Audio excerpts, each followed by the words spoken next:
मैं कहता हूं कोई दुकान खरीद लो, और किसी ऐसे दुकान खरीदने कह रहा हूं, फ्लैट खरीदने नहीं कह रहा, घर खरीदने नहीं कह रहा, ऑफिस खरीदने नहीं कह रहा, मैं दुकान खरीदने कह रहा हूं। दुकान खरीदने क्यों कह रहा हूं आगे समझ में आएगा। और वो भी किसी ऐसे एरिया में ढूंढो जो डेवलपिंग एरिया हो, जो बन रहा हो, नए नए डेवलप हो रहा हो। अच्छा, दुकान इसलिए खरीदने कह रहा हूं क्योंकि दुकान जल्दी रेंट पे चढ़ जाता है और दुकान की एप्रिसिएशन बहुत तेज होती है, वैल्यू बहुत तेज बढ़ती है। रेंट हर साल बढ़ता रहता है। मान लो 50 लाख रुपए का दुकान है, आपने देख लिया। अब आप कहते हो मेरे पास 50 लाख रुपए तो है नहीं सर, क्या करें? तो 50 लाख रुपए का लोन ले लो। 50 लाख में 50 लाख का तो लोन मिलेगा नहीं। दुकान 50 लाख का है तो आपको 40 लाख का मान लो लोन मिलता है। 40 लाख रुपए का आपने लोन ले लिया और मैं मानता हूं 20 साल के लिए लिया तो आपकी 40,000 की ईएमआई मान लिया मैंने, लगभग 40,000 की ईएमआई है।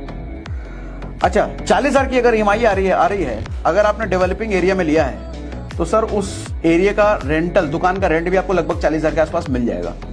वो एरिया देखना पड़ेगा। 2025 में मैं मानता हूं 10% बढ़ेगा तो 44,000 रुपए रेंट हो गया। ईएमआई कितना? अभी भी 40। 2035 में 10 साल बाद 10% हर साल अगर हम बढ़ा रहे हैं सर, 88,000 रुपए आपको रेंट आएगा।